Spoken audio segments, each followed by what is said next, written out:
Hello students, welcome to my channel. आज के इस वीडियो में हम लोग basic properties of triangle and quadrilaterals ये डिस्कस करने वाले हैं। ये वीडियो बेसिक कोऑर्डिनेट ज्योमेट्री का सेकंड पार्ट है।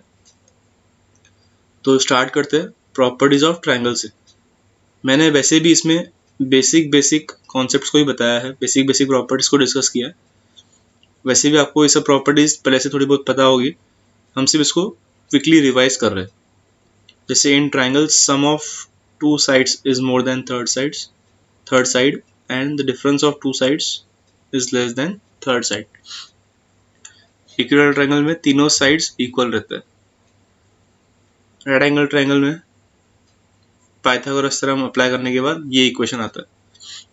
डिपेंड करता है राइट एंगल कहाँ पे होगा, उसके हिसाब से बाकी दो इक्वेशंस आएंगे। वैसे ही आइसोसेलेस ट्रायंगल में टू साइड्स आर इक्वल। अभी प्रॉपर्टीज ऑफ क्वाड्रिलेटरल्स को डिस्कस करते हैं। The quadrilateral ABCD is a parallelogram if and only if। Parallelogram की क्या खासियत है कि जो अपोजिट साइड्स है वो पैरेलल होनी चाहिए और उनका जो लेंथ है वो इक्वल रहेगा। अपोजिट साइड का जो डायगोनल का लेंथ है उनका इक्वल होना जरूरी नहीं है, बट जो डायगोनल का मिड पॉइंट है वो इक्वल होना चाहिए। The mid point of BD and AC are same. ये पैरेललोग्राम में फॉलो होता है। जो डायगोनल AC एंड BD है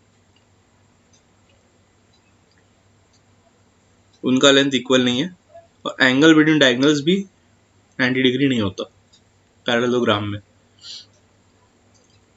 बट अगर क्वाड्रिलेटरल रेक्टेंगल है तो रेक्टेंगल के हिसाब से जो अपोजिट साइड्स है वो तो इक्वल होनी ही चाहिए। Length of opposite sides are equal.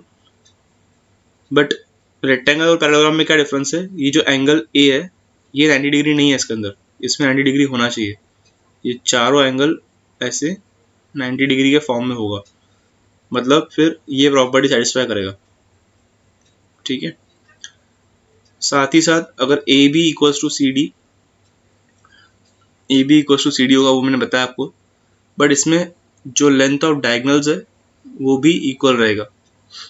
AC और BD का जो लेंथ है वो इक्वल रहेगा, उनका मिड पॉइंट भी इक्वल रहेगा। ओके, बस ये ध्यान रखना है कि जो एंगल बिटवीन डायगोनल्स है वो 90 डिग्री नहीं रहेगा।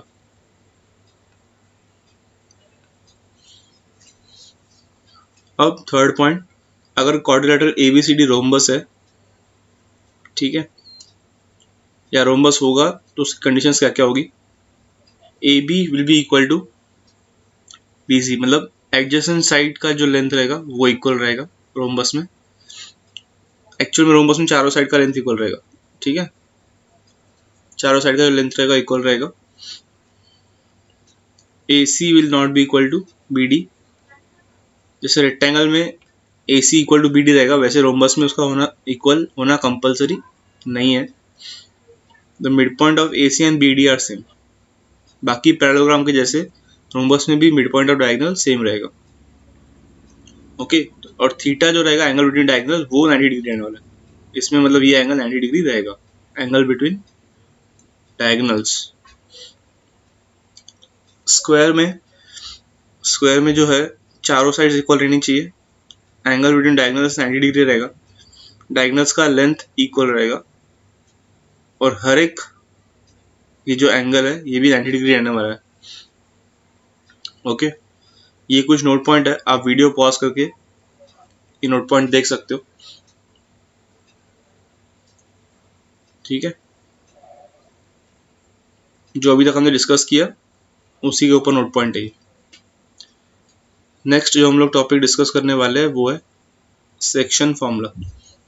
ये भी आपने स्कूल लेवल में इसको पढ़ा होगा, मैं क्विकली एक बार रिवाइज करवाता हूँ। दो टाइप के सेक्शन फॉर्मूला होते हैं, एक होता है इंटरनल डिवीजन वाला और एक होता है एक्सटर्नल डिवीजन वाला। दोनों में फ़र्क क्या है कि जैसे यहाँ पे आप देख पा रहे हो एक पॉइंट A है, एक पॉइंट B है, उनको इंटरनली डिवाइड करा है पॉइंट P।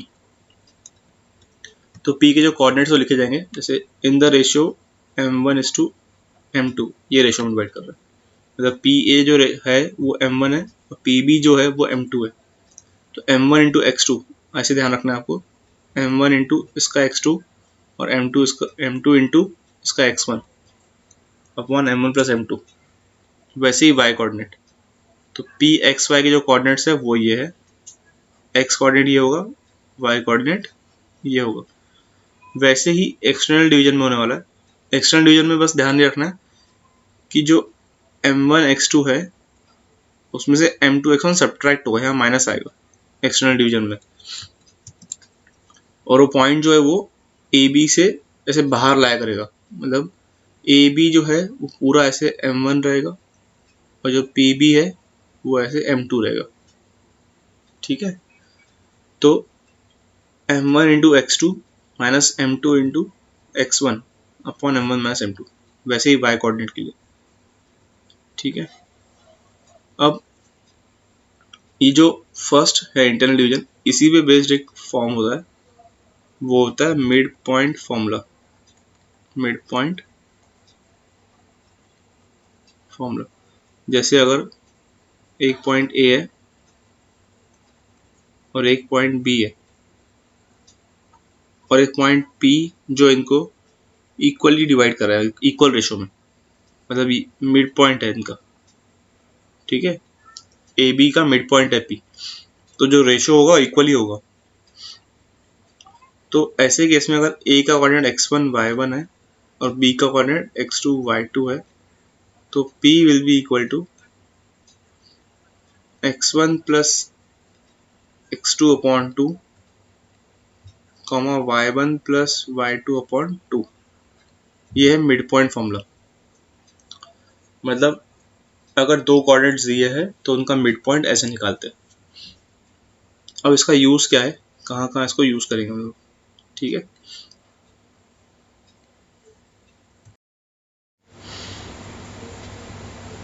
जैसे कि हम एक क्वेश्चन मान लेते हैं कि quadrilateral ABCD is a parallelogram। एक पैरेललोग्राम है, उसमें AB और C इनके कोऑर्डिनेट्स दिए। मान लो A की कोऑर्डिनेट्स है 3,4, B के -1,3 और C का 5,6। ऐसे कुछ हमने कोऑर्डिनेट्स मान लिए। 5,6 के बदले में काम करते हैं, यहाँ पे 5,-3 मान लेते, ऐसे कुछ मान लेते हैं। ठीक है, अब पूछा है कि find the coordinates of D।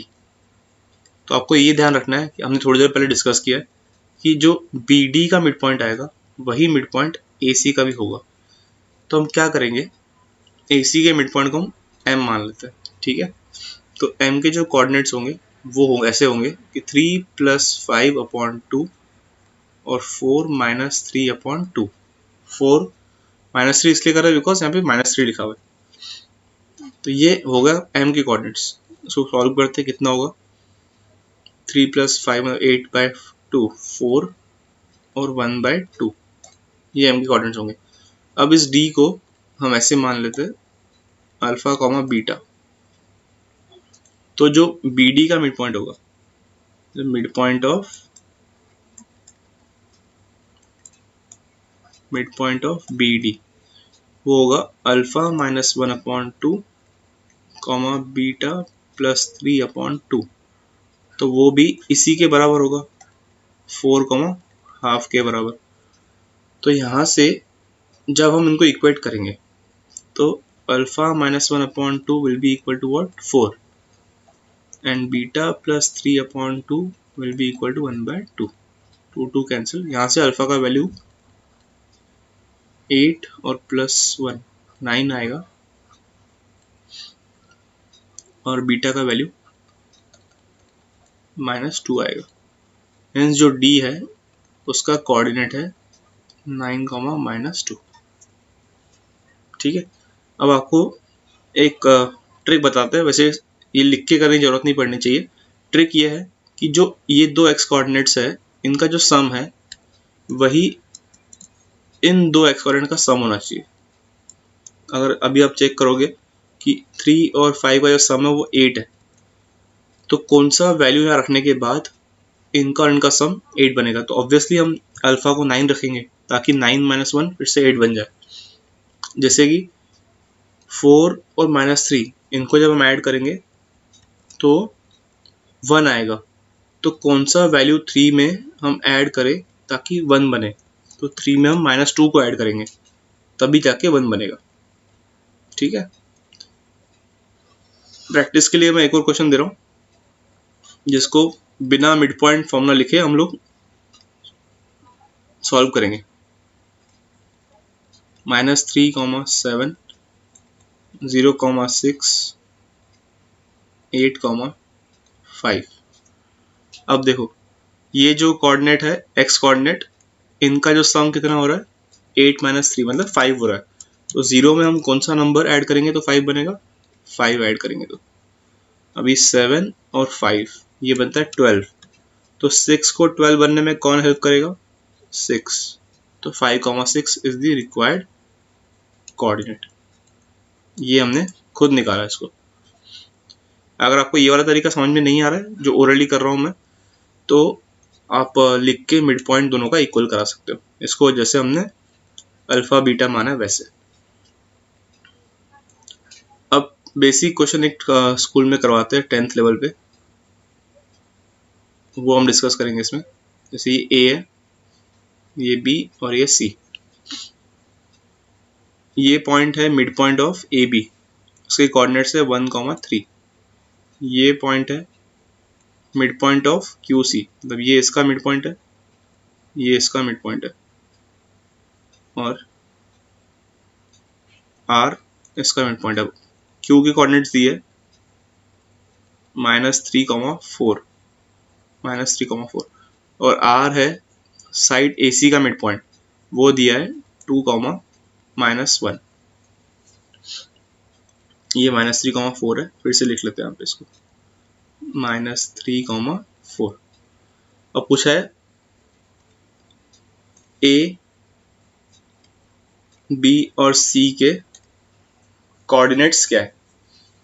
तो देखो अभी एक तो तरीका होता है कि बच्चे ए को x1 y1 मान लेते हैं, बी को x2 y2 और सी को x3 y3। फिर मिड पॉइंट फॉर्मूला का कॉन्सेप्ट लगा के वो x1 y1 और x2 y2 और x3 y3 का वैल्यू निकाल दे इक्वेशंस लगा के।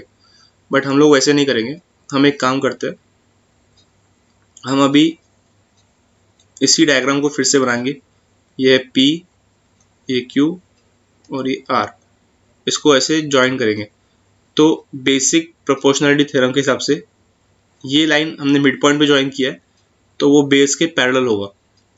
ठीक है, बेस के पैरेलल होगा। वैसे ही ये भी मिड पॉइंट से ज्वाइन किया तो वो भी इस बेस को, कौन सा बेस, ए बी, इसको पैरेलल होगा। मतलब ये जो छोटा सा हमारा बन गया है P R Q B, P R Q B, ये पैरेललोग्राम बनेगा।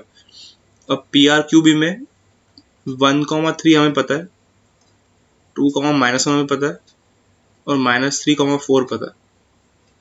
तो हम देखेंगे कि जैसे 1 और -3 इनका जो x कोऑर्डिनेट है, डायगोनल पी क्यू का x कोऑर्डिनेट का सम 1 और -3 का सम -2। तो 2 को -2 बनाने में कौन सा कोऑर्डिनेट हेल्प करेगा, -4। मतलब -4 + 2 -2 बनेगा। -2 क्यों बनाना है, बिकॉज अभी थोड़ी देर पहले हमने पैरेललोग्राम का टाइप का क्वेश्चन किया था। तो ये जो 1 है और ये जो -3 है ये मिला के -2 बनता है। वैसे ही 2 और ये -4 मिला के -2 बनेगा। अब 3 और ये 4 ये मिला के 7 बन रहा है। तो वैसे ही 8 और ये -1 मिला के 7 बनेगा।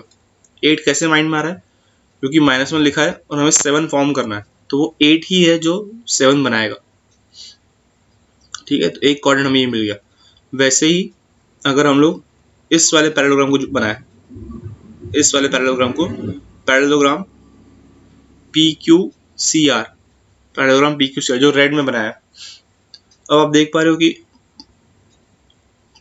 इन दोनों का जो x कोऑर्डिनेट उनका सम कितना है, ये 2 और -3 -1 बना रहा है। तो -2 ही ऐसा है जो इसको -1 बनाएगा। मतलब 1 और -2 का जो सम है वो -1 बनेगा। अगर आपको बाई चांस समझ में नहीं आ रहा है तो आप इंडिविजुअल पैरेललोग्राम को अलग से लिख के, जैसे रेड वाला पैरेललोग्राम हो गया, इसको अलग से लिख के जो हमने फर्स्ट मेथड हमने किया था ये वाला पैरेललोग्राम का, वैसे सॉल्व कर सकते हो। बट ये बहुत इजी है, तो आप ऐसे जैसे मैं बता रहा हूँ वो समझने का ट्राई करो। तो ये 2 और ये -3 ये बन रहा है -1, तो वैसे ही 1 और ये -2 इनका सम -1 बनेगा। वैसे ही -1 और ये 4 इनका सम बनता है 3, तो ऑब्वियसली 3 और यहाँ पे हम क्या लिखेंगे ताकि 3 बना रहे हैं उनका सम, तो 3 और 0, तभी जाके सम 3 बना रहेगा डायगोनल के y कोऑर्डिनेट्स का। अब ये वाला पैरेललोग्राम ब्लू वाला, इसमें ये अपोजिट वर्टेक्स है P और R, और ये वाले A और Q ये अपोजिट है। तो P और R का जो x कोऑर्डिनेट है उनका सम कितना है 3,